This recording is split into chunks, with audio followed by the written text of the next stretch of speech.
the history of the world, has the quality of a country's leadership been more critical to its survival than now? Leadership that has been proactive and visionary have emerged from the shocks with less effects on their people and economies. Unfortunately, I cannot say the same for our beloved country, Ghana. Our economy is in tatters, and as I said, in intensive care, and we are on track to post the highest ever fiscal deficit in our history since the beginning of the Fourth Republic. Excessive borrowing over the last 4 years have placed Ghana in a high debt risk category with absolutely nothing to show for it. Job losses are at an all-time high, with layoffs and business collapses becoming the order of the day. The capital and lifetime savings of small businesses and households have been eroded by the not too well thought through financial sector cleanup. Business confidence is at an all-time low, with many Ghanaian businesses struggling to stay afloat. Ghanaians are tired and hungry, while an elite few have access to all the opportunities the nation has to offer. Our institutions have been politicized, and there's a gradual erosion of our democratic space. Government has clearly failed to contain the COVID virus and has given up providing timely statistics and data on the status of COVID-19 in our nation. Despite the huge resources that have been made available to Ghana by the IMF, the World Bank, and withdrawals from our stabilization fund, government has failed in its COVID-19 alleviation and containment program. Public education has been poor. Food distribution during the lockdown was chaotic and disorderly. Protective gear remains in short supply, thereby putting our frontline health workers at risk. It is critical that we rescue Ghana from the abyss into which it is sinking.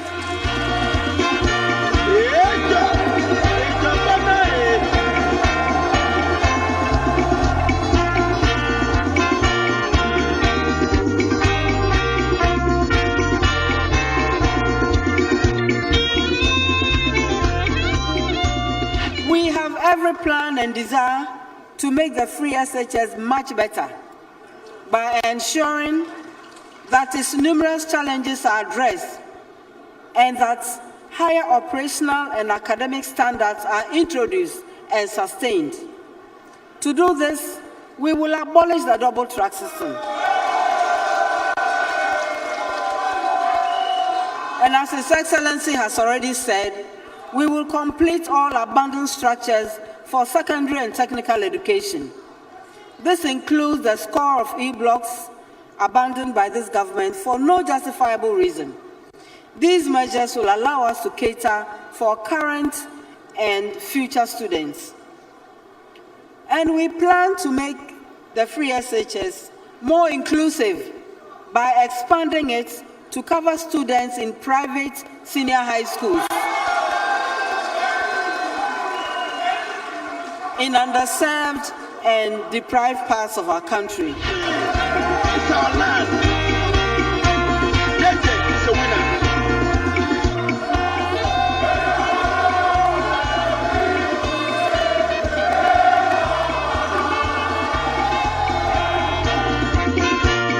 It is our honor and privilege to declare the 2020 Manifesto of the National Democratic Congress with the theme Jobs and Prosperity for All, the People's Manifesto, duly launched.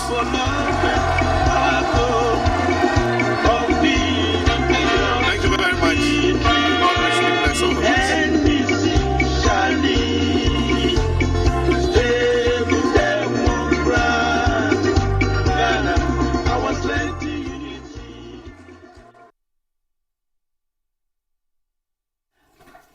Okay, we are back on air. Thank you very much. Madam Wontumi, welcome back home. Thank you so Deputy much. Minister of Finance. Do you miss me being a Deputy Minister of Finance? Not exactly. I sometimes miss the busyness that it created and the fact that I was serving the public and going out there to meet so many people. But not as much as I miss Ashanti Goldfields. Oh, You yes, can that imagine was your that I always earlier miss. life. Yes. The private sector, you sort of Private like that sector, one. it is indeed my favorite.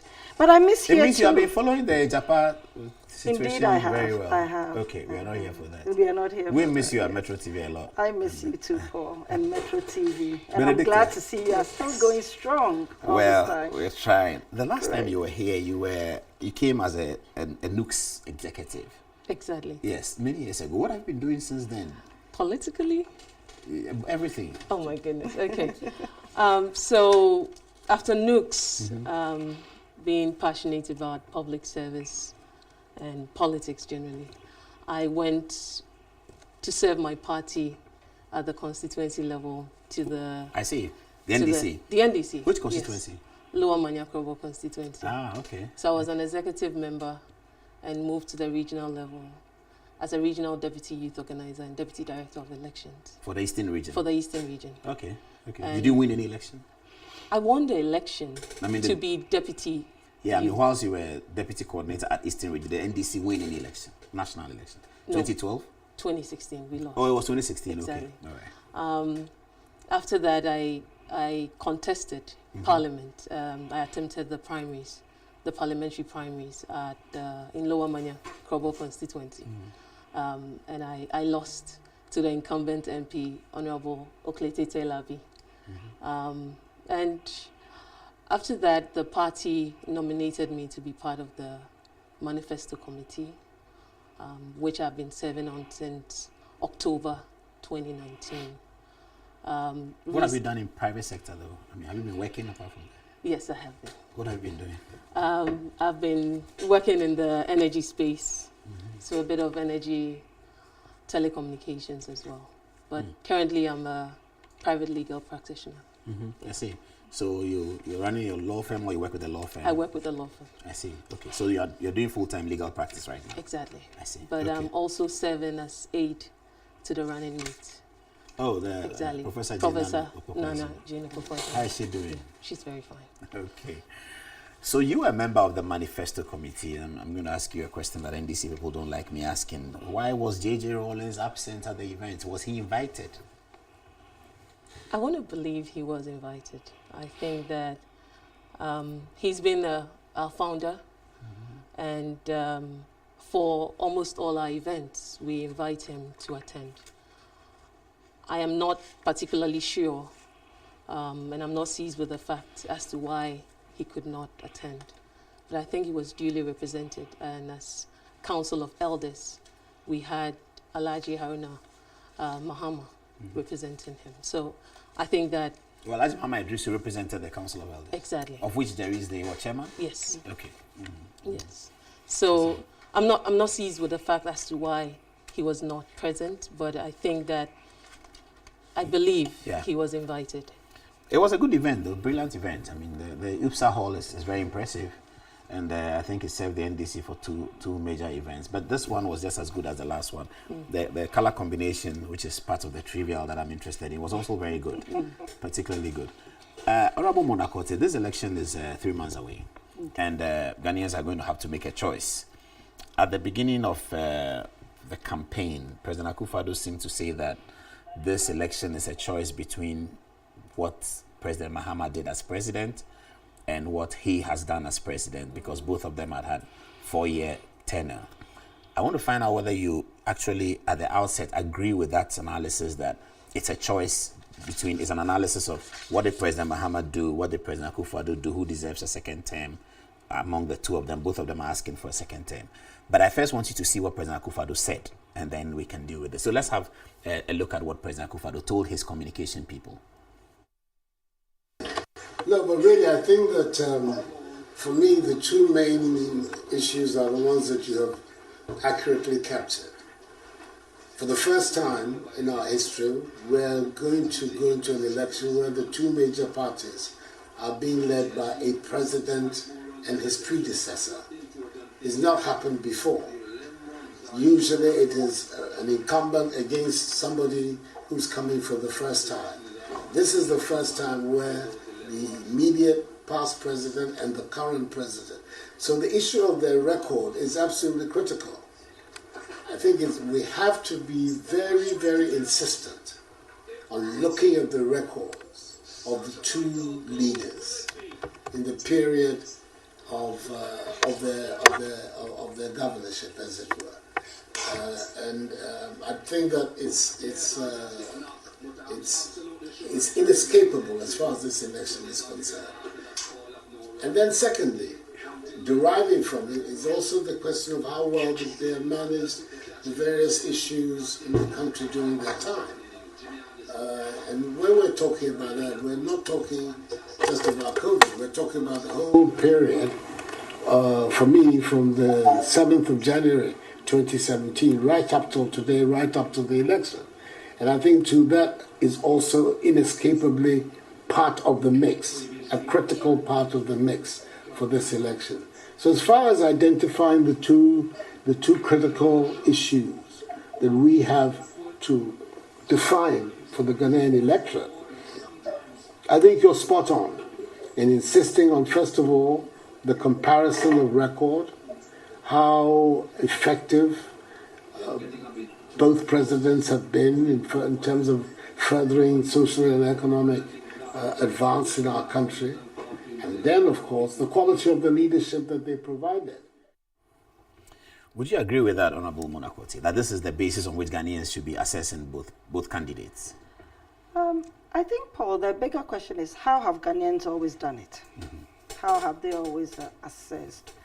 And Ghanaians, by this time, know that governance is about making sure that you take care of the public, socio-economic, and so forth. So there's work cut out for you as a government when you come in. And therefore, there are certain expectations from Ghanaians of both leaders and the party. Every leader works within a team. They don't work in a vacuum. They work with a team. So it's more looking at the ruling government. And we've seen that happen. I mean, even in the history books, we are told the story of what Dr. Kwame Nkrumah did and what Dr. Buzia did and so forth. So we always read about that. Therefore, it is not unusual that President Akufo-Addo would think along these lines with his team. I see that he's with his team as he makes the statement, that he sees it as being looking at comparing records and also quality of leadership. But I would say that since independence and as we've moved on, when you and I have discussions, we don't necessarily look at who did what, because government is a continuum, whether we like it or not, and one builds on the other. I mean, Dr. Nkrumah built on what the colonials had done, the next government built on the rest. Even when there were coup d'etats and there was some reversal, there was still a build-up on the next one. So I think it is difficult to compare records because most of the time, either you've spent time fixing stuff or you've spent time building on certain foundations that have been laid. So it's difficult to take complete credit for one thing, unless, of course, it's a project, a single project that you took from A to Z. But even in that circumstance, we encourage our leaders that if you come into office and you find an abandoned project or a project that has begun, because you could come and meet an abandoned one, but if you find that and you find one that has begun, that you complete it for the sake of the way that our nation should grow. I recall when Untitled Hospital, I mean, for all these years, apparently there was this big plan for it. They started, it never really got done. Parts of it were done. I recall that during our tenure in office, we did the G, as they call it, and all that. However, there was still a big part that hadn't been done since President Achiampon's days. And I see that the First Lady, Rebecca Akufo-Addo, got involved, the husband and so forth, and tried to move it along. For me, it's a natural course of action that you come in and you do what you can.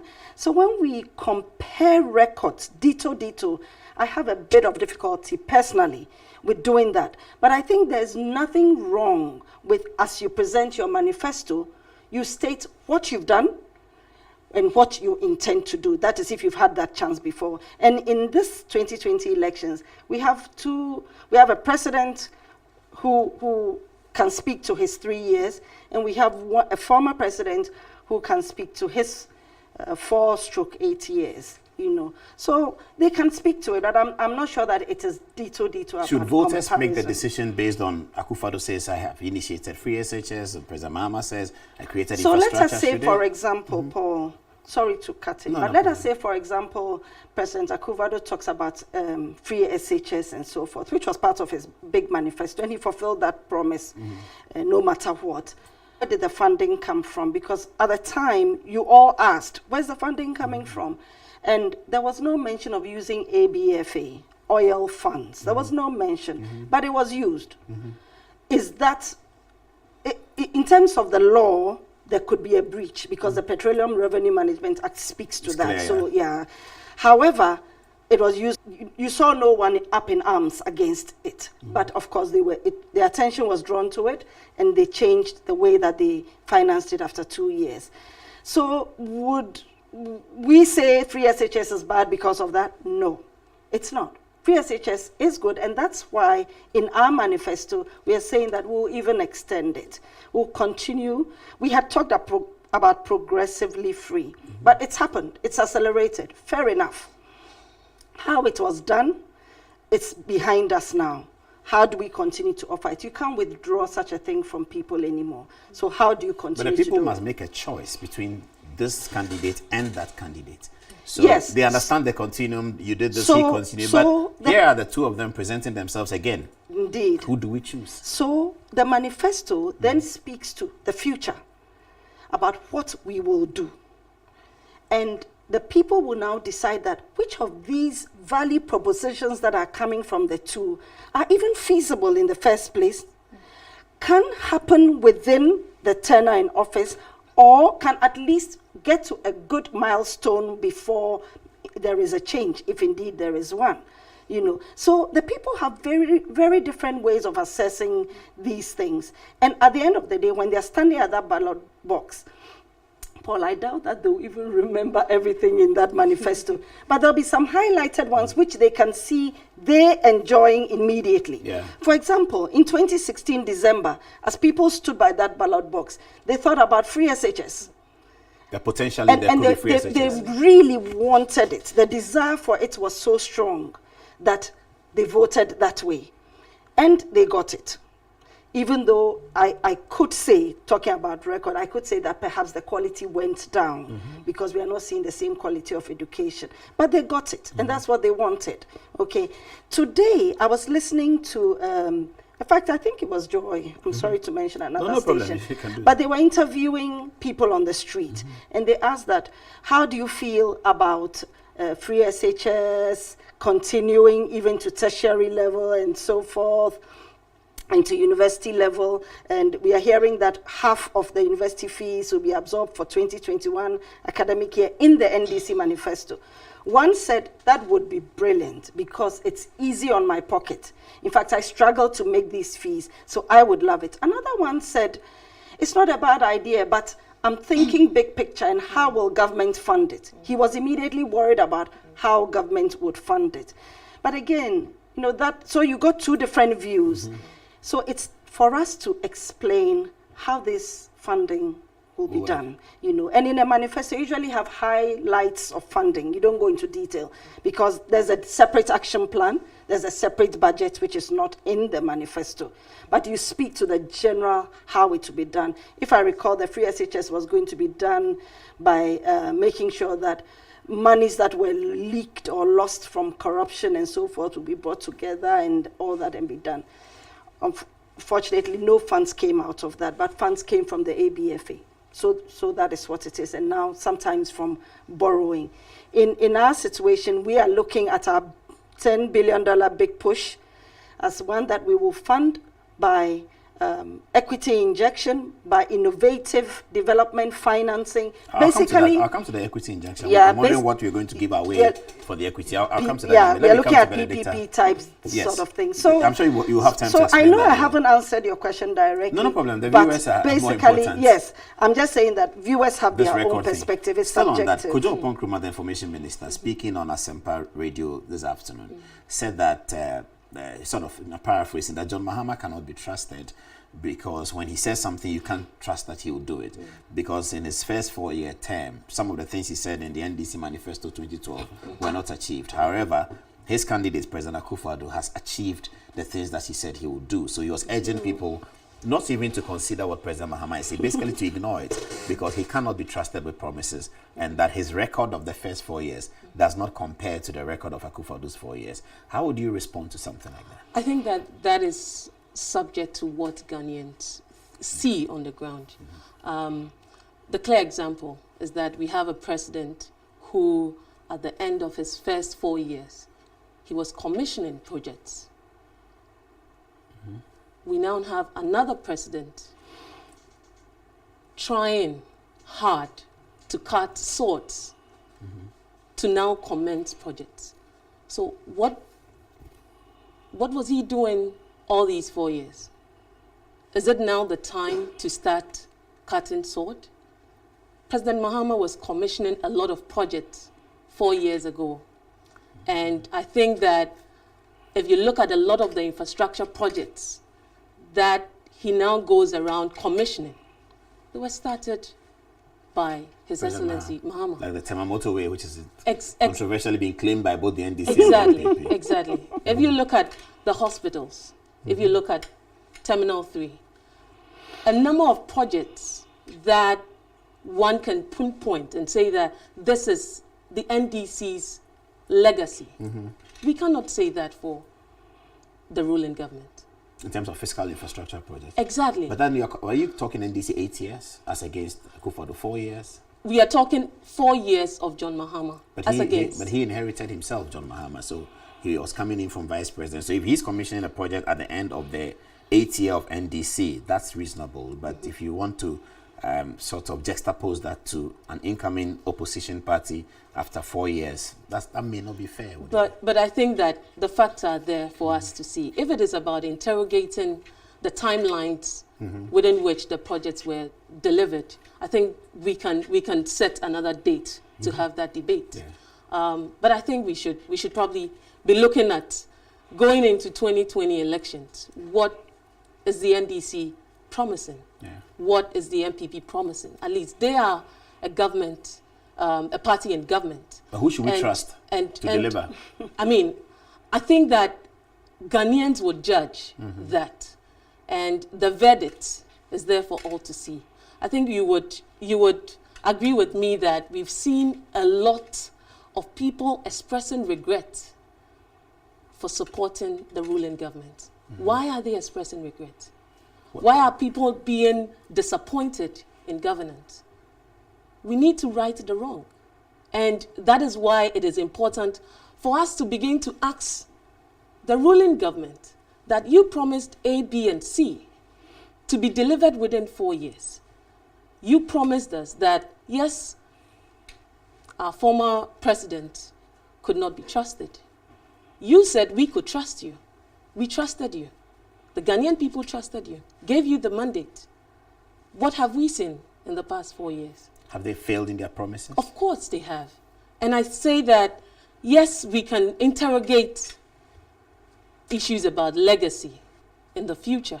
Maybe you set another day for us to have that debate. But today I would want... But you can lead us to at least one or two things that they failed before I come to the youth development thing. In terms of failed promises, for the MPP. One or two things? Yeah, something. I think that... As we prepare for the other day. I think that I can't even begin to count. But one of their main policies they put out there was the one district, one factory. A lot of Ghanaians had hope in that. Have they failed in that? They have failed immensely. They haven't done the factories? Where are the factories? The other day, the NDC event said they had done 9 factories. out Well, of 200 and something. They said they had done 9. 260 Yeah. districts. The MPP said they've done 51. And they, But the NDC said they've done 9. yes, they should show us where the projects are. No, the And NDC admits that there's 9. Well, if there's 9 out of 260, I think your viewers can interrogate that. But Because that's 9 factories. That's 9 factories not built by the NPP. 9 factories of probably private individuals. It is simplistic to say that you are going to construct one factory in every district. When you know that what you are literally doing is supporting private sector with funding to establish a factory. But that's what you should do as a And government. exactly. That's what governments do. to Exactly. Facilitate the private sector to do it. Fair enough. So don't paint the picture as though this is a government project that was spearheaded by the MPP and funded by the MPP. Say that we are going to support private sector to establish those. But if they fund the those- factory, that's what government should be But doing. we funded a lot of factories. If you look at the pharmaceutical industry, there was a lot of capital injection.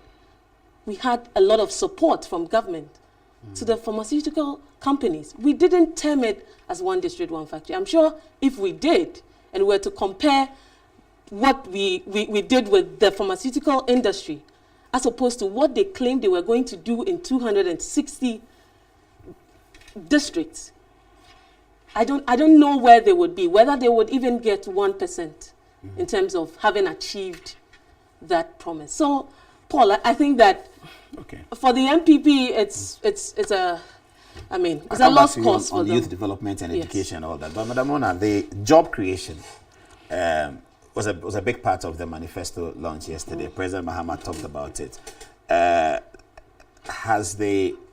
You left the Ministry of Finance 4 years ago. Has the job situation for able-bodied young men, as we call them, particularly graduates, reduced? Because the MPP say that during your time there was Graduate Unemployment Association, and that association is no longer there today because there's NAPCO that absorbs them after university to go and work. And now NAPCO has employed at least 500,000 people around the country, but you didn't have it your time. Would you say that the job situation was better at the time you were exiting the ministry than it is today? I think that the job situation was better. Why am I saying so? NAPCO was created by this ruling government. Today, what do we hear NAPCO saying?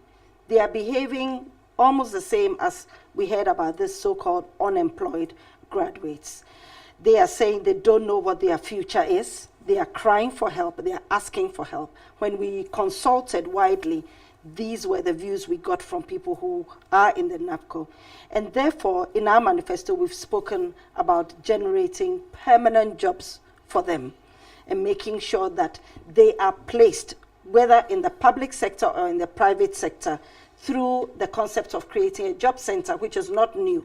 You find that in many other countries, where employers can be hooked up with employees, you know. So that will happen. We'll make sure that if indeed they've been trained enough, they will get jobs. If they haven't, we will upgrade their skills.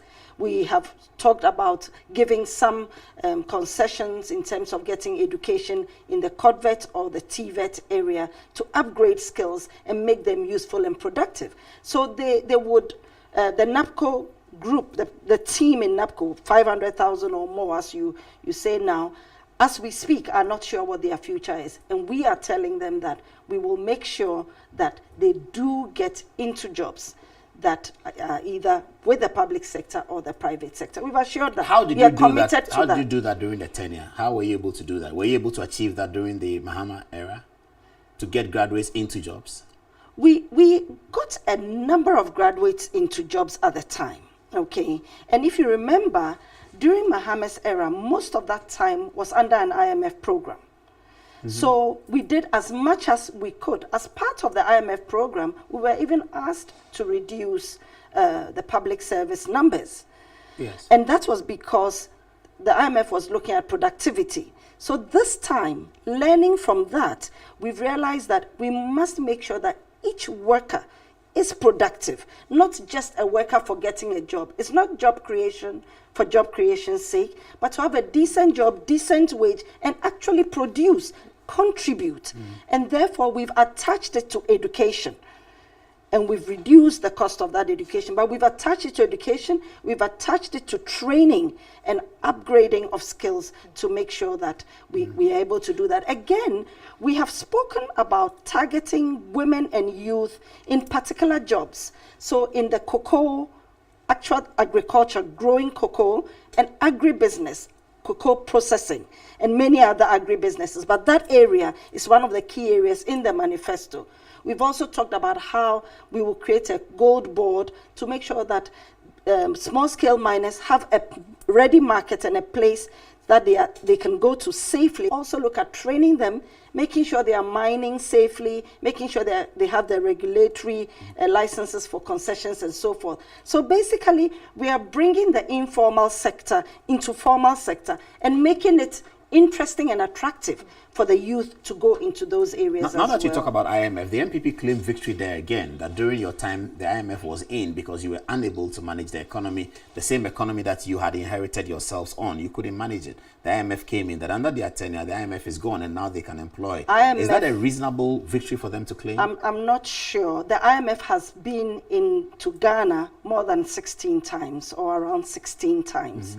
And I don't think that any one government enjoys bringing the IMF in, but there are times when you need to bring the IMF in to help you because you're working within a global market. Don't you need them in when you are struggling? Well, you are working within a global market or global economy, and therefore there are times when, yes, if you are struggling, I mean, if the resources that you sell and the prices are determined on the world market go against you, there are headwinds. What can you do? There was COVID. We don't blame anyone for COVID. There's been drops in oil price. In fact, recent one and the one that really low. These things happen, and therefore you need some assistance. You are paying to be a member of that club, that when you need assistance, you go for it. I'm one who always says, if you need help, go for it. So why not? If you can go for help so to you get needed credit. help, but they don't need help. We needed help for credit. And they didn't need the help? They can do it on their Policy own? credibility, just a minute, for policy credibility to be able to go into the market, raise funds, and put up infrastructure, not for infrastructure's sake, but for what infrastructure could do, the benefits of a good road and being able to ply the road easily, bring food from the farm gates, get to the hospital on time, and reduce time in traffic. So we did those things. Now, the fact that after 3 years, this government has not gone to the IMF is fine. We are all Ghanaians. We don't want to rush to the IMF. And if they don't go, that's good. It's fair enough. But we can see where the fiscal deficit numbers are going. By the end of the year, there is no doubt that there will be real economic issues to deal with. It doesn't mean necessarily going to the IMF, but we have said that if we come into power at the end of 2020, early 2021, we will have a second century consensus. And we'll invite everyone once again. And hopefully this time, the ruling government today, if they're out, will attend and will discuss the future of Ghana and how best to handle this. So as for going to the IMF, there's nothing wrong with it. Paul, if you had the opportunity to leverage and borrow from any bank, you would do it. Are they unjustifiably It's claiming not credits free money. from it? You pay back Are they for it. unjustifiably claiming credits on that matter? I think that they are making a mountain out of a molehill. You came at the end of the credit facility itself. You only had 1 more year. You extended it another year. So you lived with it for 2 years before so-called victoriously bringing it to an end. The good news is that it came to an end. Unfortunately, here we are. Many of the gains have been eroded. Those gains were predicated on foundational work that had been done during the 2 years that we worked with them. Because we took the tough measures to stabilize the economy, to make sure that that fiscal space was opened up.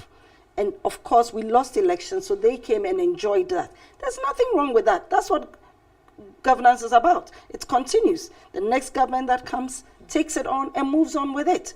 I mean, I see the flyover at the Tema exchange, the Tema motorway exchange. And I know that we worked on it to start with. They said they got it cheaper. Well, because they renegotiated it. Because we had started the private-public participation with MPS, who worked to decongest the port with a nice road, specifically for the big trucks to come with the containers to that exchange and then onto the motorway. We had planned to have more lanes on the motorway and so forth. We were not able to finish that execution. It doesn't mean it's the end of the world. The next government must take it up and continue. And I do applaud the MPP for doing that interchange, for finishing it. Whether they renegotiated or not, well, between you and I will never know. You remember, you remember one of the electric, what should I say, power deals. Yes, yes. Ameri deal that they were renegotiating. All of us knew what happened. Eventually, a minister got fired because things went very wrong. So when they say they renegotiated something, you know, it's up in the air. We should wait and see. It's up in the air. Let's talk about youth development now, and that the fundamental part about a youth development policy must be education, and middle level and higher level education. What's the policy on education? So in relation to youth development. So we have we've outlined a number of policies on the education, right from the basic, in fact, preschool level all the way to tertiary. But for purposes of our discussions, I'm going to focus on the secondary level all the way to tertiary. So if you look at the secondary level, we currently have a free SHS policy, which is being implemented by the ruling government. We are saying that we are not seeking to abolish it. We want to improve it. We want to improve its implementation and ensure that all the challenges we are facing with infrastructure, with access, we are able to fix that. We're also saying that we want to extend it to the private secondary schools. We want to extend free SHS to the private secondary schools. We also want to make TVET, which is a technical vocational, also free. They say it's already free. Well, we are making it free from the tertiary, from the secondary to the tertiary level. You mean including tertiary? Including tertiary. So that's what, polytechnics? So there would be streams of TVET programs that will be run. Let our viewers understand what TVET is. What's TVET? Technical and something? Vocational. Technical and vocational training. Training, yes. Okay. So what we are saying with TVET is that, yes, there are people who go to secondary schools to pursue various courses, whether it's artisanal courses. Now, sometimes the education is truncated, not because they don't have funding for that, but we've not created the institutional framework that allows them to progress all the way to the tertiary and, let's say, PhD levels. So what the NDC is saying is that we are going to ensure that TVET, recognizing the fact that TVET is actually the bedrock and the sort of program that would drive the but industrialization. They say it's already free. Is it? Do you agree with that? Well, I think that at the MPP manifesto, it was a big deal. They said President Mahama has been promising free TVET, but they were strolling him that he's asleep because TVET is already free. Have you found out whether it's actually already free? I think that when you hear the MPP say that something has already been done, know that it is out of the pronouncement of the flag bearer. Because we've had a number of policies that they are taking credit for, which probably because of the announcement that we made, they went ahead of us to sort of implement. And that was why some people were making the argument that we're delaying in our launch of the manifesto because we did not want the MPP to take on our policies and begin implementation. But back to the point I was making. So what we are saying is that with the TVET, we want to enable artisans or persons who go through the training to progress along the educational ladder. And so during the past NDC government, we put in place what is called the Qualifications Framework, which is a framework that allows us to set up educational institutions all the way to the tertiary level for the TVET. Now, the MPP has failed to implement that qualification framework. For whatever reason, we do not understand. And what we are saying is we want to ensure that persons who go into the TVET programs are able to also attain a university degree. So basically, we want to facilitate higher learning on the TVET track as well. About, Now- yeah, go on. Now, when you come to the tertiary level, apart from TVET, we're saying that as a political party, a social democratic political party, that is well aware of the challenges that a majority of Ghanaians face. Having in mind the impact of COVID-19, we are committing to waive 50% of tuition fees for all tertiary students once we win power. That includes private and public. Yes, Okay. for all tertiary students. For the academic year of 2021, 2022. 2021, 2022. Only. Only. Okay. Only. And after that, they'll pay the full fees. Yes, hopefully. If we look at how COVID is going and there's a need for there to be a policy review, I'm sure that the government, hopefully, the NDC and government Small would... question there before I come to the matter on free SHS. President Mahama had called the COVID reliefs as freebies, and he seemed to have gotten on the wrong side of President Akufo-Addo, because during his manifesto launch, President Akufo-Addo went hard at it that it's not freebies, that is critical help. Given that you are doing this in response to COVID, and the freebies were those measures Akufo-Addo put in place about electricity reduced to half and free water and all of that, is this also a freebies or is critical help? This is critical help. It's not freebies. And I would make the point that if you look at the fight against COVID-19, the infection of, you would acknowledge that without the infrastructure put in place by the NDC, by His Excellency John Dramani Mahama, our fight against the pandemic would have been shambolic.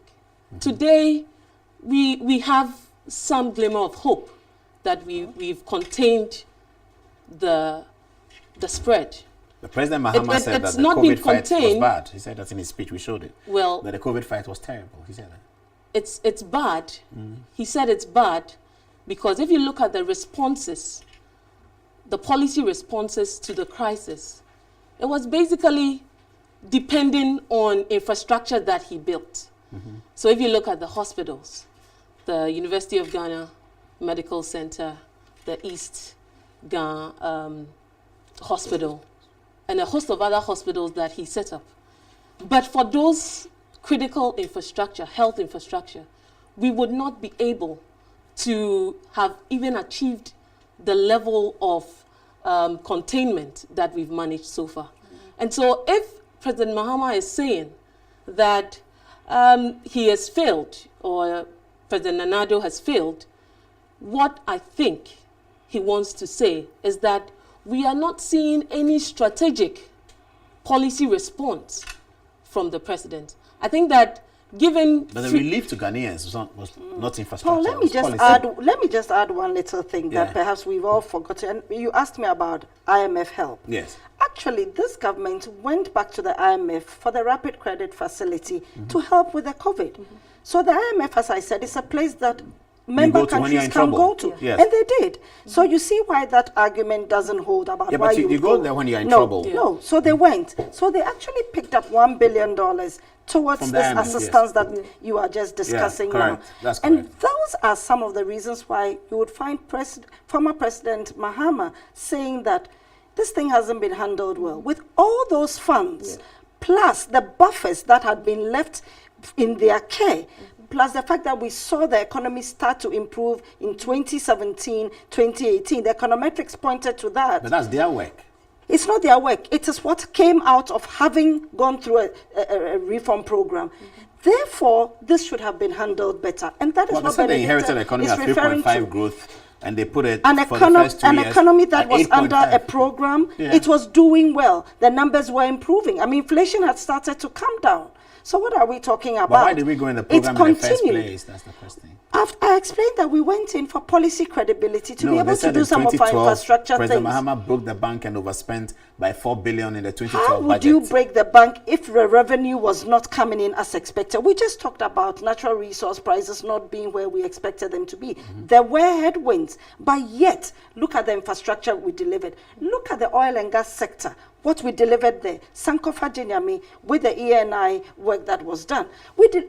Well, they say you left take or pay. That is causing the taxpayer let's $1 not billion jump a from year one thing to the other. in the energy sector. Since we delivered That's the what oil they allege. and gas industry and brought on Cape 3 points and all that, what else has really been added to it? Not much. And that is what we are saying, that over the last 3 years, when we take even the MPP's own manifesto, it's always about percentage work in progress. Percentage work in progress. Very few are completed. You talked about 9 factories. And honestly, those 9 factories, I believe that half of them are owned by private people. It was just a short-cutting situation. That's MPP's first time. Listen, you can't do that. Also, talking about one district, one factory, in terms of strategic planning, and I'm a planner, as my first degree, you don't just throw factories in any district for the heck of having one there. It must be appropriate. Does the region produce the raw material for that factory or not? But not just to have it. At least. Fine, good. And we would have done that too. After all, Blue Skies was picking up stuff, pineapple from there and other fruits. The important thing is you have to be strategic in your spatial planning and your national development plan. And we had started working on that. So don't just throw factories everywhere and insist. Some districts just don't lend themselves to that. They lend themselves to other things. And so do that. So let's be more qualitative in the way we apportion national resources to the regions rather than just one district, one factory. Okay. So please, there was an IMF thing. IMF bailout for the COVID. Yes, for the COVID. I'll take a break. Whatever it is, it was when I come back, I'll come to you, Benedicta, and I'll play back to you what Professor Jenna Nopokwajaman said about free SHS. And because you're a lawyer, I'll refer you to Article 25 of the Constitution. Let's consider whether perhaps the NDC was shooting itself in violation of the 1992 Constitution when it said that it will make private, it will extend free. If you are at home who want to check it before we come, Article 25(2). Have a look at it. We'll be right back.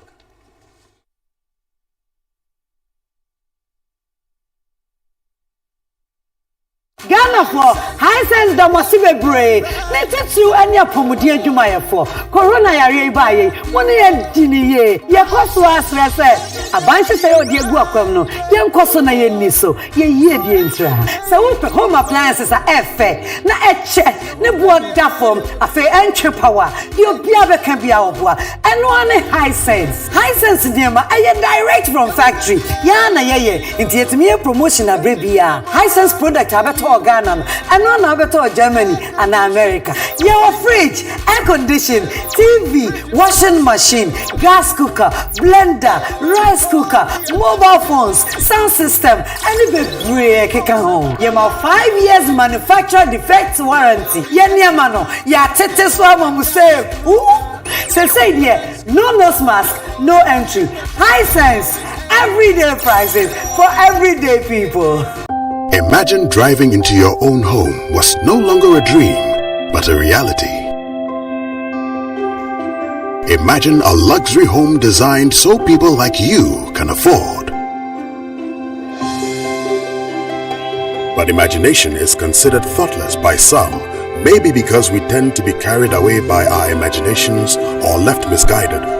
At Rehoboth Properties, we understand imagination differently. In order to imagine something, one must dream. The Night Bridge, Babinya, is designed for dreamers like you. Households with varying financial capacities, offering a total of 1,700 1, 2, and 3-bedroom apartments on sale at unbelievable prices, so you can achieve your dreams and create with us a better future for all. Elections 2020 campaign time is here. Honorable, your people must know your mission. Your people must hear your message. Your people would vote. Appointed Time Printing is offering you a wide range of printing solutions. Design and print your quality campaign t-shirts, polo shirts, posters, banners, stickers, scarves, nose mask, aprons, campaign flags, billboards and vehicle brandings at very competitive prices, and we deliver on time at your doorstep, free within Accra and Tema. We also offer studio services. Take pictures, create designs and print for you. At appointed time, we partner you to victory. Order now. Contact us on 050-145-4165 or 050-145-4167. We are located at the old GNTC building near Kingsway, Accra. Follow us on social media at appointed time GH. Victory 2020. Go for it. The exhibition of the voters register for the 2020 elections is here. Electoral Commissioner Sweno de two more phone in any say will be a provisional voters register. I exhibition in polling stations maybe a download the record so nina. I'm will be a quine acquisition every 18th, equity 25th September 2020. There be an opano song equity in Renuncia 7 a.m. to 6 p.m. A man in your so they will register no more. Corner cautious say one walk for voter ID card ko na mwanya akwanya ahwese ne edi kan wo somewhere wa register no mo no ni nyina ye pepepe ya toso mienu hwese bia sefa wudin emfidodo a wadi se wo ye oba na bema ni nyina so ehye register no mu a ne toso miensa hwese wudin se wo ye oba na bema wo foni ni nyina so eni ne wa ID card no so no eya adekro se enya adekro kan wanyensiesi emawo enai as a son who polling station abatu aba ansa na abatu oda no kra edruso eni enum se din do register no mu anse se wo mu na wo ho adanse die anan na so bia mayisi ason yisi aya mobile telephone tracking SMS platform ya benya no networks ni nyina so wo test voter ID card number no call 1422 a within polling station din a whole code any constituency ni nyina abeba so ya pomodi ho ahobamba ho hyehyeye so yisi se eyen shekete so bia bedi so face mask she so be sanitize wonsa temperature checking any nipa mu titimu asesi edi ni nyina so send ye be ya hyehyeye aban di ato ho efa COVID-19 yare no no ni nyina be ya adwuma pepepe e wo centers ni nyina. Provisional voters register exhibition no ebaso every 18th to 25th September 2020 anope bia no so kwesi anwure no nsia 7 a.m. to 6 p.m. debia memne dane kwesi adaka ho kai se wudin any register no mu a wontimi nto aba 2020 exhibition of voters register say waho bambo eye na sedie participate in the exhibition of the voters register. I'm Jessica Daniel, and I welcome you to Jamila Home. Jamila Home is undeniably the most prestigious decor showroom in Ghana and Africa. We blend value with authority. My name is Nanaya Wapo, and I welcome you to an undiluted royalty. Our primary focus is centered on creating an executive and ambassadorial environment for your homes and offices. Our class of unique product ranges from luxurious chandeliers to valuable antique and high quality furniture. My name is Wisdom Kojo Sabla. Welcome to Jamila Home.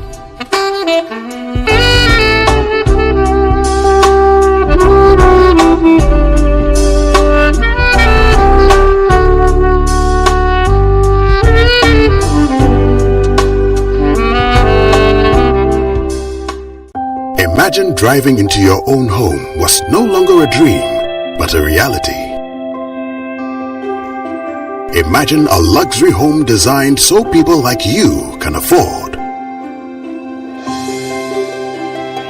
But imagination is considered thoughtless by some, maybe because we tend to be carried away by our imaginations or left misguided. At Rehoboth Properties, we understand imagination differently. In order to imagine something, one must dream. The Night Bridge, Babinya, is designed for dreamers like you. Households with varying financial capacities, offering a total of 1,700 1, 2, and 3-bedroom apartments on sale at unbelievable prices, so you can achieve your dreams and create with us a better future for all.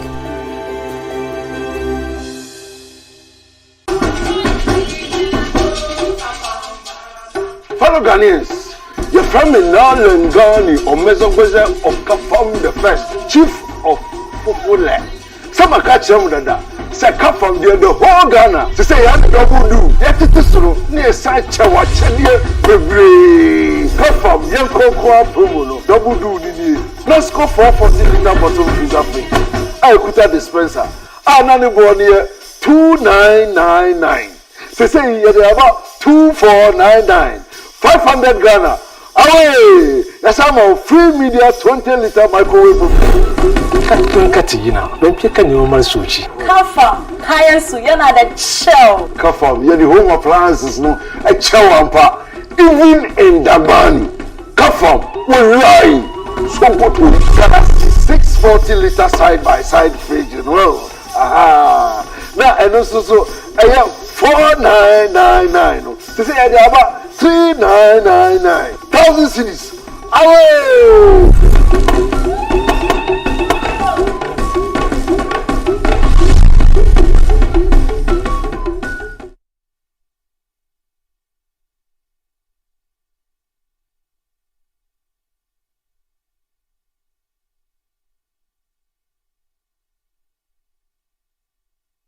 Okay, so we've been having a big legal debate in the studio about those of you who have already seen Article 25 2. You have to discuss what it means.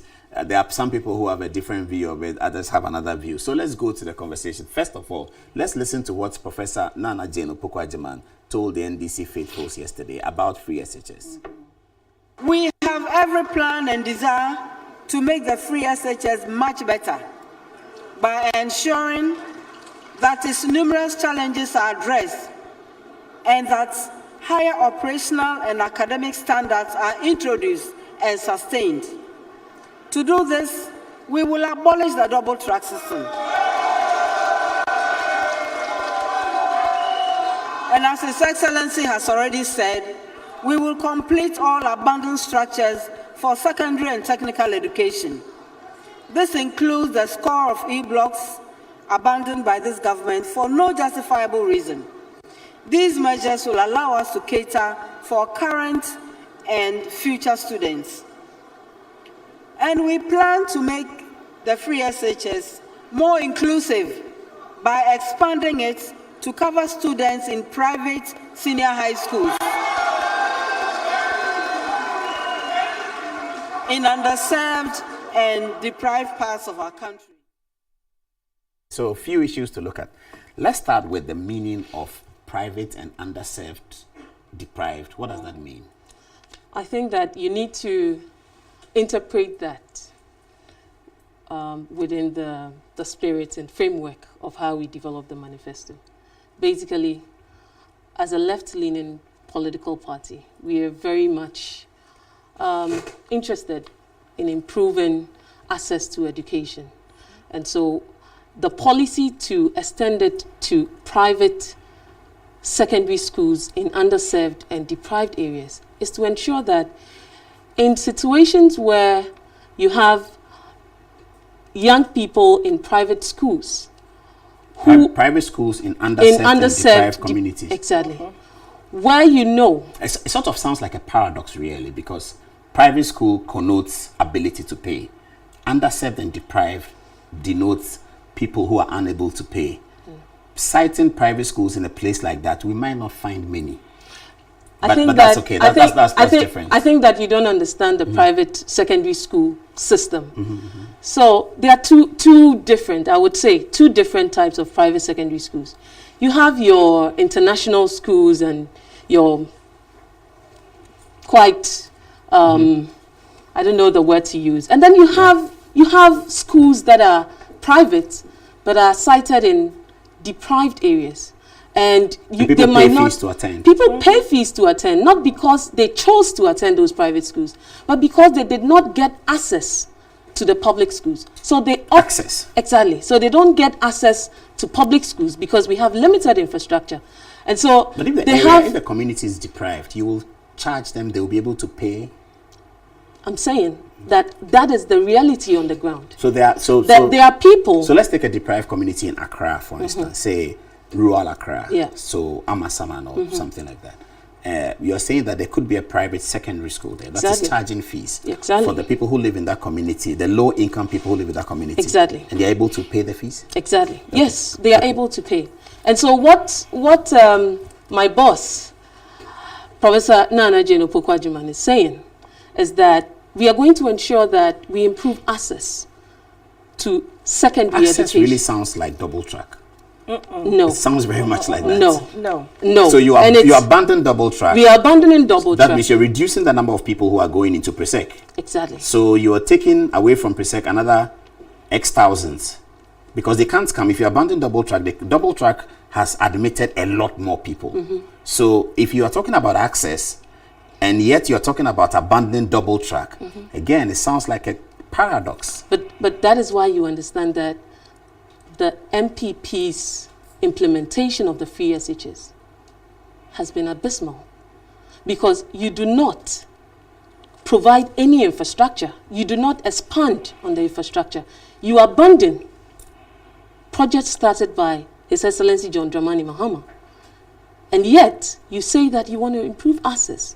So, as Honorable said, quality is compromised. What we are saying is that there's the need for us to begin to partner private sector in the delivery of free SHS. So where you have communities, underserved communities, deprived communities that do not have public senior high schools, and you have a private individual who has set up school, a secondary school, we must be able to partner with that private individual to deliver that free education for the underserved community.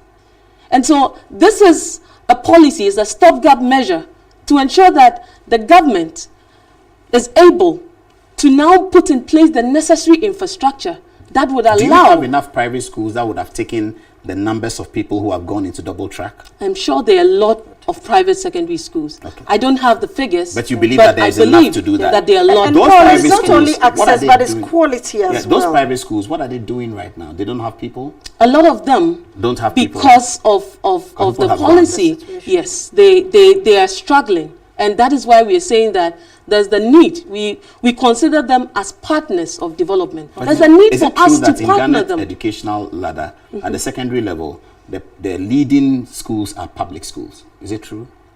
The leading schools for secondary schools are public schools. If you talk about the top-rated secondary schools in Ghana, almost all of them are public schools. I think that's debatable. No, they have it's not debatable. The Ministry of Education has a data that says this is first choice school. So when you're choosing the schools, first choice, second choice, that's factual. Exactly. And then a lot of them are public schools.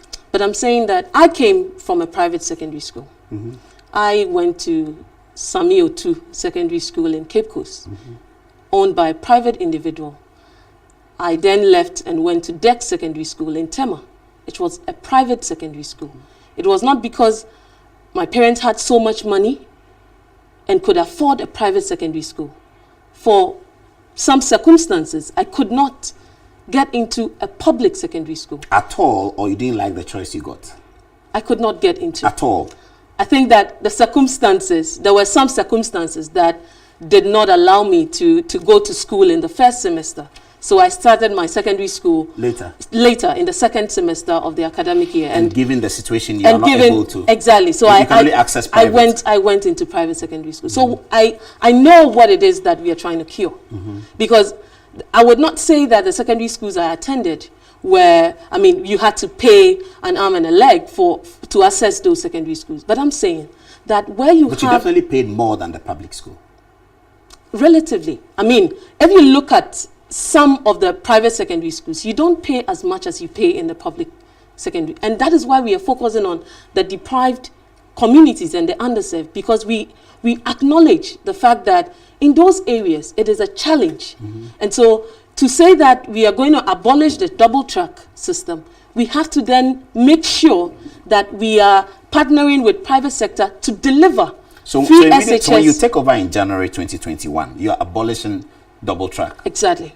So those in gold, are you so you're abolishing double track? Are you keeping green track and abolish gold track, or are you keeping gold track to abolish green track? You know, I like the way you go between the colors, yes. The traffic lights. Yes, the traffic basically lights, that's yes. what our education. Which one are you abolishing? Basically, that's what our educational sector has been turned into, because that's not derogatory. That's it's just nomenclature. It's not derogatory. You have people in school in homes since December who have not been to school. My question really to you is, in January 2021, when you take over, there is gold track and there is green track. You say that in January when you take over, you abolish double track.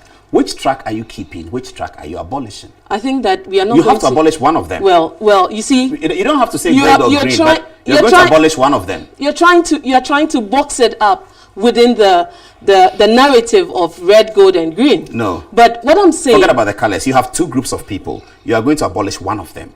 Those that you will abolish, where would you send them to? We are saying. So if my child is in Presec, in the track that gets abolished, where is he going to go to? I don't think that we are going to be picking tracks to be abolished. We are saying that two groups of people. We are abolishing the double track system. Okay, so you mean you're waiting for the next academic year? Yes. And so as a policy, we are abolishing. And so you cannot truncate the current flow of the academic year. So let's talk to September 2021. So Presec in the September 2020 admitted, say, 70,000 on double track. So you're going to now reduce the admission to Presec to 35,000. But these are based on assumptions that those are the numbers we are dealing with. Paul. Okay, 10,000. Forget about it. To be fair. Let's do 10,000. So you're going to bring Presec back to 5,000. Let me tell you what we are going to do when we win power. So we are going to ensure that we engage the stakeholders in the educational sector. You've already done that. That's what you've told us, and that's how you put out the manifesto. Yes, we put out the manifesto. Are you going to continue that? No, you've already done that. But you know that in policy formulation and implementation, there are various stages. We went through the process of consultation to have this manifesto. When we win power, we are going to sit down in the implementation phase to further engage stakeholders about how we ensure that we abolish double track, but ensuring that it does not have a significant impact on the student in school. If those consultations come to the outcome, unlikely outcome, that you cannot abolish it, you keep it? If the consultations so dictate? No, we are not going to keep it. So that means that you are at the point where, based on your consultations, you are sure that you will abolish it. We are abolishing it. But you don't know yet how the implementation will be. But you see, that's what I'm saying, that we are going to work with the private sector. So you don't know it now? We know. So we are going to work with the private sector. There are a lot of schools now that are actually admitting 90% under capacity. That is infrastructure that, as a government, we can partner with the private sector to deliver. So you're going to obviously reduce the numbers of people who are going into the public schools, because you're going to restore normal schooling. Exactly. You're not going to do that. So you're going to reduce the numbers who are going into the public schools, and you're going to invite them to go to private schools. If the delivery and what is being taught, the quality we want, we ensure that it's standardized. So that the level of teaching and learning is standardized. There's a lot more to discover in this policy of abandoning double track. There seems to be a lot more to discover. No, I think that when you heard Professor Jane Nano Pukwajiman speak, he spoke as an educationist. This is somebody who has served as a minister of education. This is somebody who has headed a university. She is an educationist. And so if she led the process to put this in our manifesto, you can trust that she knows how we are going to implement it. She knows, but we all know. You all don't know that yet. We are not saying that we all don't know. I'm saying that she led the process in terms of the human development aspect of our manifesto. And so you don't expect that we are going to put in place, or we are going to put down policies here when we do not know how we are going to implement. But you're not able to tell me how. You said implementation. You're going to consult people. I'll come to you in a minute. We have to do the legal. I want to talk about the abolishment of the double track. We are going to work with the private sector, because the NPP has failed to complete our projects. We are going to complete all abandoned projects. We are going to complete our schools and ensure that wherever we can partner with private sector in the delivery of free SHS in rural and underserved communities, we are going to ensure that. That is not to say... So you know the process that you'll be taking, but you don't know the outcome. But we don't have to determine the outcome before we start the process.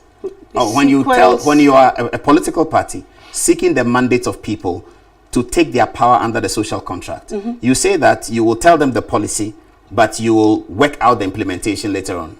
What I'm saying is that we have a policy to abolish double track.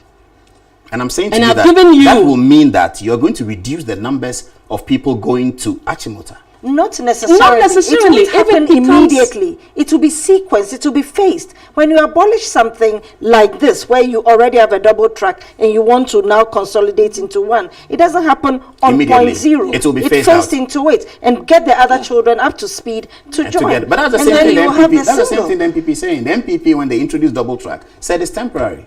That's the same thing they've been saying. Well, we are saying we'll bring it to an end for sure, because they haven't talked about bringing it to an end. Well, when they say it's temporary, that's what they mean. Have they given us a date? Yes, no. So they said that they were going to build infrastructure in all of these schools that are taking double track. And by the way, it's not every school in Ghana that's taking double track, by the way. That's right. So for those schools, have they done it? No. The Minister of Education has a record of infrastructure that he's been developing.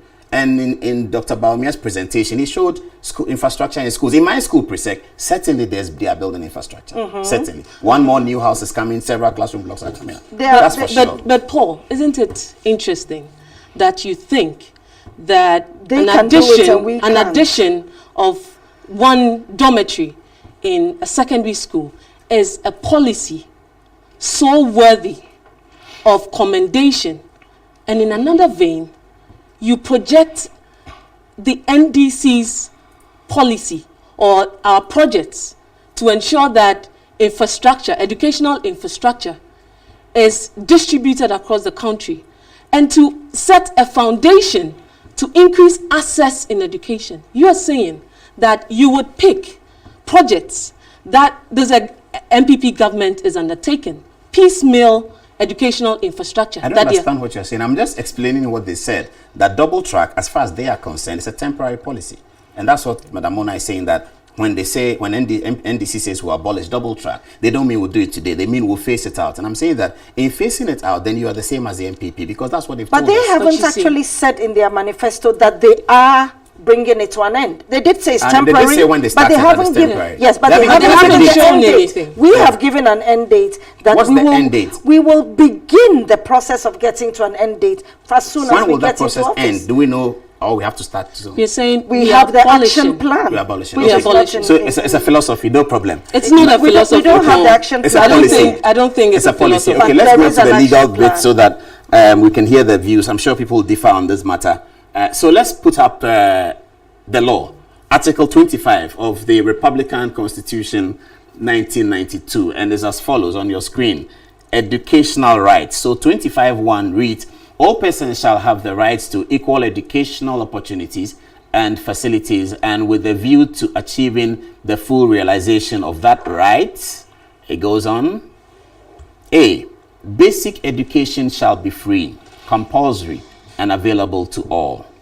B, secondary education in its different forms, including technical and vocational education, shall be made generally available and accessible to all by every appropriate means, and in particular by the progressive introduction of free education, which we now have. Okay, let's go to the next one, which is the most important one. Okay, so now this is 25(2).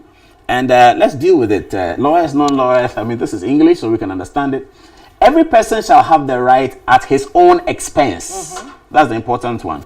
To establish and maintain a private school or schools at all levels and of such categories and in accordance with such conditions as may be provided by law. Every person, so me, you, Kofi Mensah, Abena, everyone, shall at his own expense have the right to establish and maintain a private school or schools at all levels and of such categories and in accordance with such conditions as may be provided by law. Now, those people, especially MPP supporters, look at this article and say that Professor Jenna Pokwajiman was wrong when she said she will extend free SHS to private schools, because the Constitution draws out a limitation on how you can use taxpayers' money to fund private schools in terms of paying the fees of the children. NDC lawyers disagree on this, but this is what I'm sharing with you viewers. In the studio, Benedicta will tell us what her view of the matter is. How do you see this article? Well, is it an inhibition? I mean, I am surprised by the interpretation placed on this clause. I think we do not have this clause does not admit any ambiguity. And so if anybody says that because the Constitution says private persons have the right to establish schools at their own expense. At their own expense. Establish and maintain it. And maintain it. There is nothing in that clause that precludes the government from subsidizing the fees of students. So where you have is it subsidizing or is we are subsidizing even if it's to zero, it's still it's free. It's free. It's not a subsidy policy. It's free. So we are taking care of the fees of the students. Is it a subsidy? No, it's not. Okay, you're paying the fees. Yes. Okay. So I'm Gaku Primary in Labadi, and that exists. Gaku Secondary School exists in Labadi right now. Yeah. Okay, so I'm charging fees of 6,000 cedis. I'm in Labadi, deprived area. The policy is that government is going to pay. Yes. Whatever the fees are. If it is categorized as deprived and underserved, if it is one of the schools we are working with. That's important. So if it's not categorized as deprived and underserved, government will not pay. No.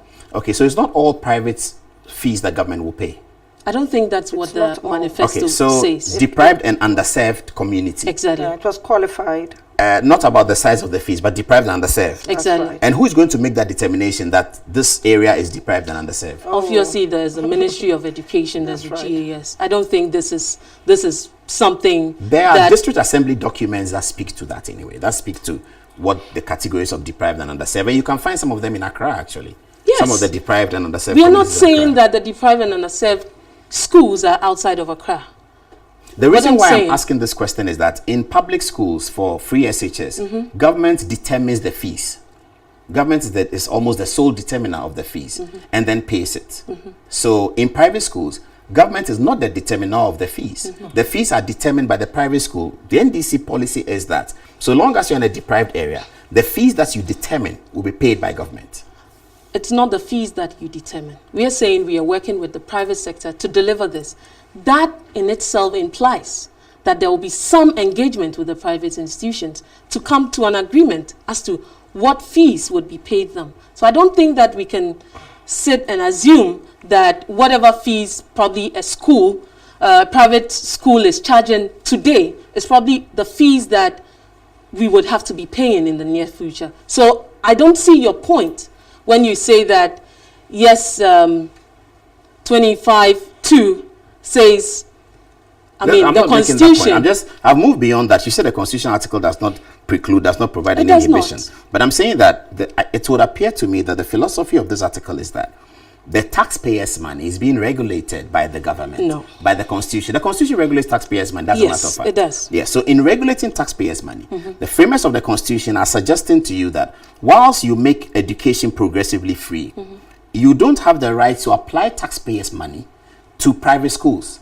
You are saying that you don't see it that way. So I'm asking you the question then. If you read that clause carefully. I get your point. I get your point. But I'm asking the question then.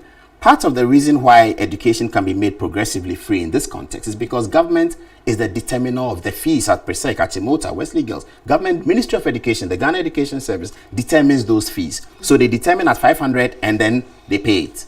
But in this extension that Professor Jenano Pokwajiman is graciously bringing to Ghanaians, those fees that the taxpayers' money is going to be committed to is determined by an individual and is going to be paid to him. And that is what I'm saying, that working with private sector does not mean that we are just going to take what the private sector tells us as the fees. We are going to engage them. In that engagement, you are well aware how public-private partnerships are arranged. And so in that engagement, there has to be some concessions.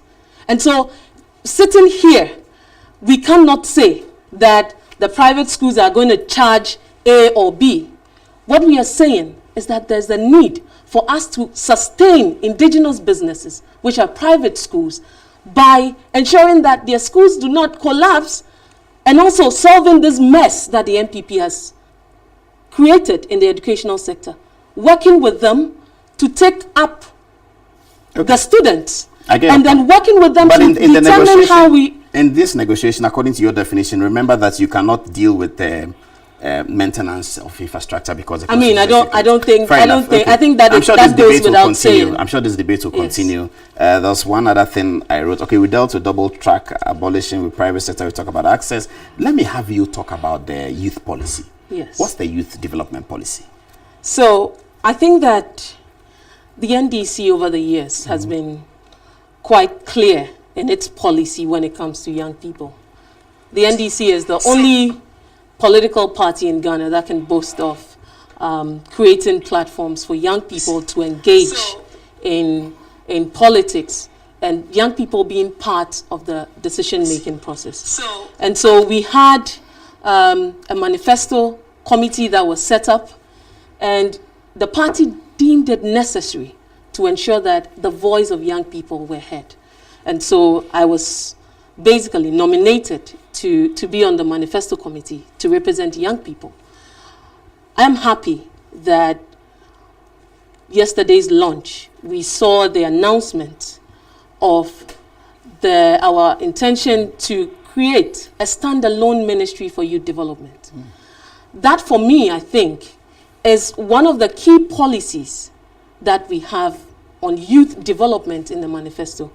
And I say this because if you look at the institutional framework we have now on youth development, you realize that youth and sports are in the same ministry. If you look at the work it's been like that for a very long time. It's been like that for a very long time. We've realized, and there are a series of reports that support the point that issues of young people or youth policies are not necessarily prioritized. They are not given the necessary attention that is required. And so, from series of engagements of young people across the country, and I must commend our national youth organizer, his deputies, the constituency youth organizers, regional youth organizers, TAIN members, TAIN executives, and young people from all parts of the country coming together and saying that this is what we want going forward.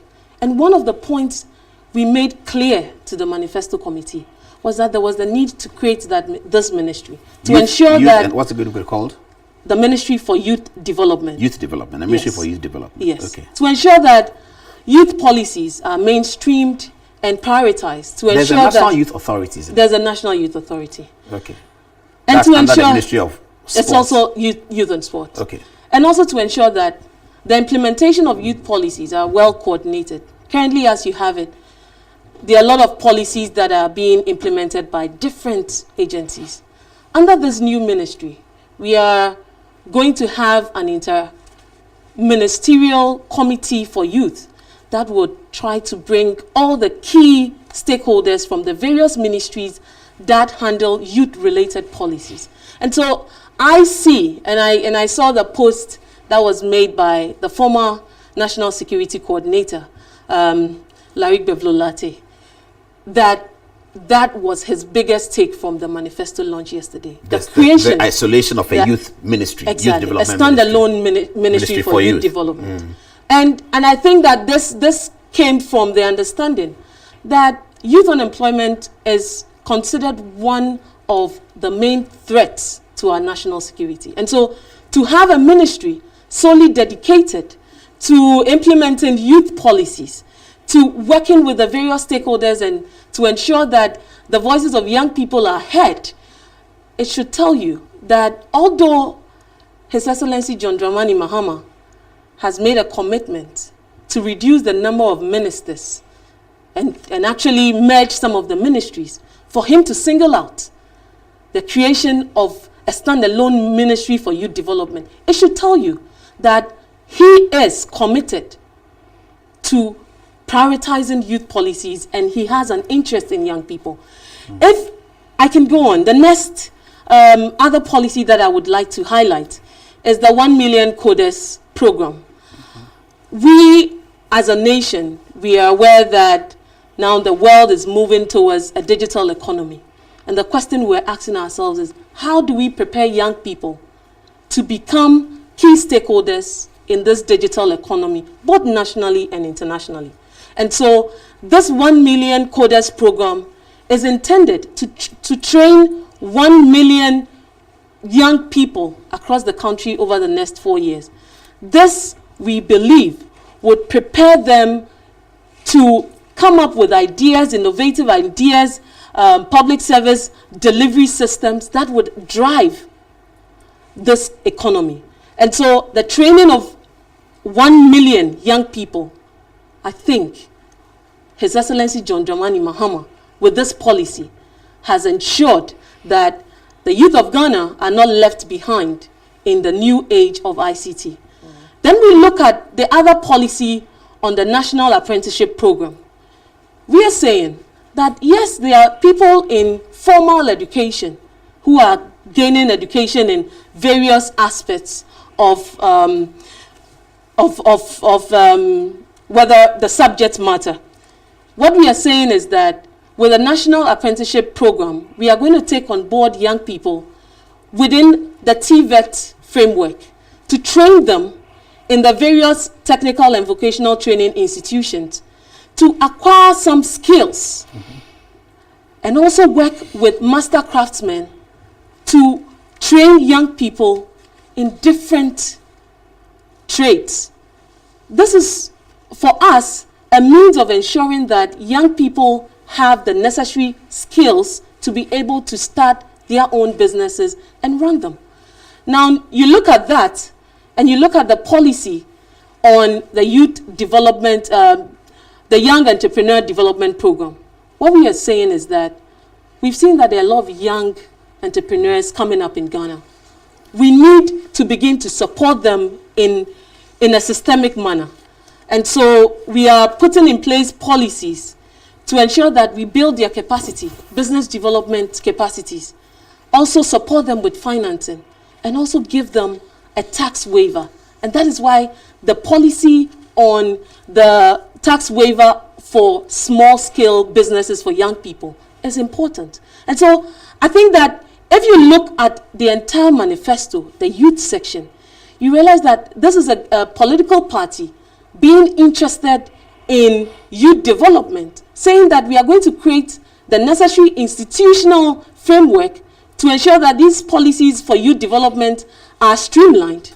But also we are going to provide various policies or frameworks for developing young people, whether it's entrepreneurship or with public employment opportunities. And so I think that the best term to give the People's Manifesto is a manifesto that is focused on ensuring that the well-being of young people is catered for, whether it's education, whether it's health, whether it's job creation. It is about the youth. Let's end with the big push, Madam Monacote. So is the big push about the $10 billion that will be coming into the economy? The big push is about the rapid infrastructure development, which we need. I mean, we still have an infrastructure gap that we need to fill. Ghana is not yet where it wants to be. And it will take about $10 billion to do a lot of that. So we have a list, as you saw in the manifesto, of things that we would like to do. Professor in order to grow the economy. of the University of Ghana on Joy FM tonight was concerned about the post-COVID economy, global economy. Might not be able to deliver a country with Ghana's economic characteristics, $10 billion. He was totally shocked that such a promise could be made. So that 10 billion, Paul, as you know, is not a one-time event. It's about 10 billion being spent on infrastructure over a 4 to 5 year period. So it's not as if you are bringing in $10 billion through third-tier financing from the global markets or from equity straight into the system, but you're bringing it over a period of time. So there should be no shock about that. And all the projects will be self-sustaining projects. So as you finish the projects, they start to pay for themselves, and then that money feeds out of the system. So yes, 10 billion will come in, and indeed, this economy needs that kind of investment in order to get the growth that it wants to get, the growth rate that we are all trying to target, and even more. So we need that infrastructure. There's no doubt about it. So you're hopeful that you're this asking how journey of 10 billion will work? Oh, it will work. It will work. That's not an issue. I mean, if you look at the list of things that we want to do, dualization of some of our highways, the new roads, more infrastructure for building facilities and so forth, there's no doubt.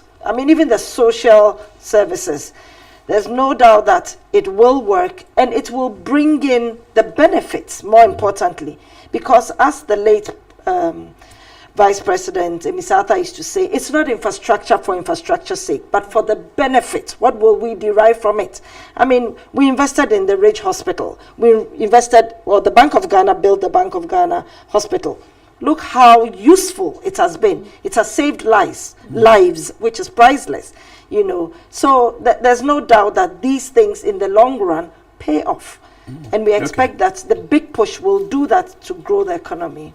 Okay, I'd like to end here, and somebody's asking me, will Monacote become the finance minister if and when President Mahama wins? There are many positions that when President Mahama wins, I can fill. It doesn't have to be the finance ministry.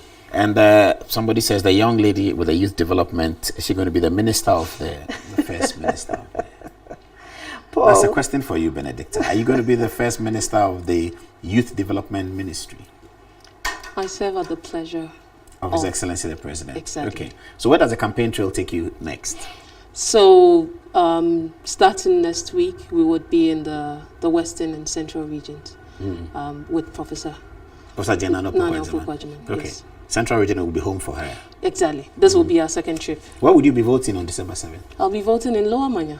Lower Manya Krobo, yes, your constituency. Honorable Monacote, where would you be voting? I'll be voting at Clotte-Colley, the Ringway Model School. Specifically, that's my So you'll be vote. voting for Dr. Zanetta Rawlings and President Mahama. There we go. Definitely. Okay. The all right. So if you just joined us or you joined us in the middle, you missed the earlier montage from the NDC manifesto launch. So that's how we end. We'll show you the montage, and that's it for Good Evening Ghana. Next week, Thursday, we'll be back still on the NDC manifesto, and we'll have other guests in the studio. We'll be right back. No, did I say we'll be right back? Good night. Thank you.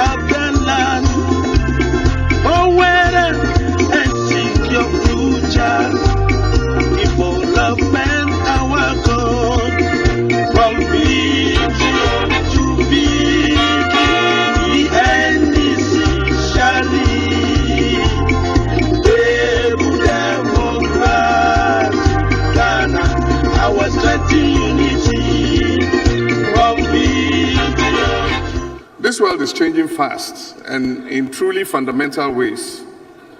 Global climate change, migration, terrorism, racial tensions, and lately, COVID-19 are throwing up new challenges that are testing the quality of leadership of every nation.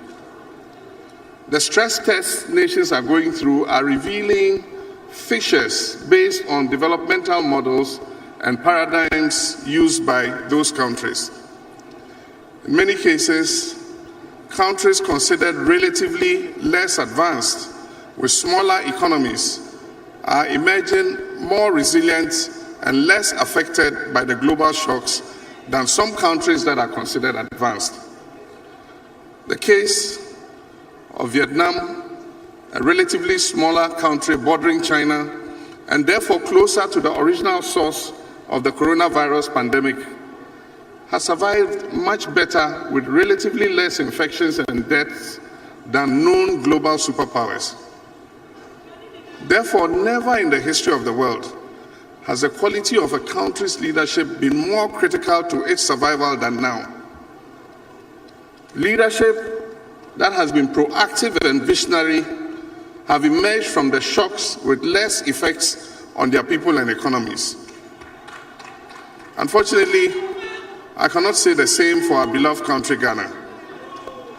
Our economy is in tatters, and as I said, in intensive care, and we are on track to post the highest ever fiscal deficit in our history since the beginning of the Fourth Republic. Excessive borrowing over the last 4 years have placed Ghana in a high debt risk category with absolutely nothing to show for it. Job losses are at an all-time high, with layoffs and business collapses becoming the order of the day. The capital and lifetime savings of small businesses and households have been eroded by the not too well thought through financial sector cleanup. Business confidence is at an all-time low, with many Ghanaian businesses struggling to stay afloat. Ghanaians are tired and hungry, while an elite few have access to all the opportunities the nation has to offer. Our institutions have been politicized, and there's a gradual erosion of our democratic space. Government has clearly failed to contain the COVID virus and has given up providing timely statistics and data on the status of COVID-19 in our nation. Despite the huge resources that have been made available to Ghana by the IMF, the World Bank, and withdrawals from our stabilization fund, government has failed in its COVID-19 alleviation and containment program. Public education has been poor. Food distribution during the lockdown was chaotic and disorderly.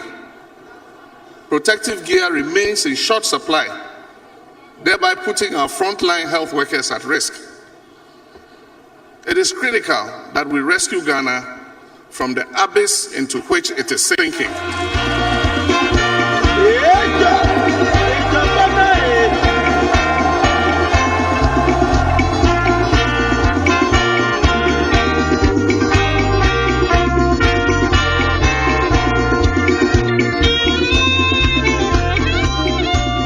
We have every plan and desire to make the free SHS much better by ensuring that its numerous challenges are addressed and that higher operational and academic standards are introduced and sustained. To do this, we will abolish the double-track system. And as His Excellency has already said, we will complete all abandoned structures for secondary and technical education. This includes the score of E-blocks abandoned by this government for no justifiable reason. These measures will allow us to cater for current and future students. And we plan to make the free SHS more inclusive by expanding it to cover students in private senior high schools, in underserved and deprived parts of our country. It's our land.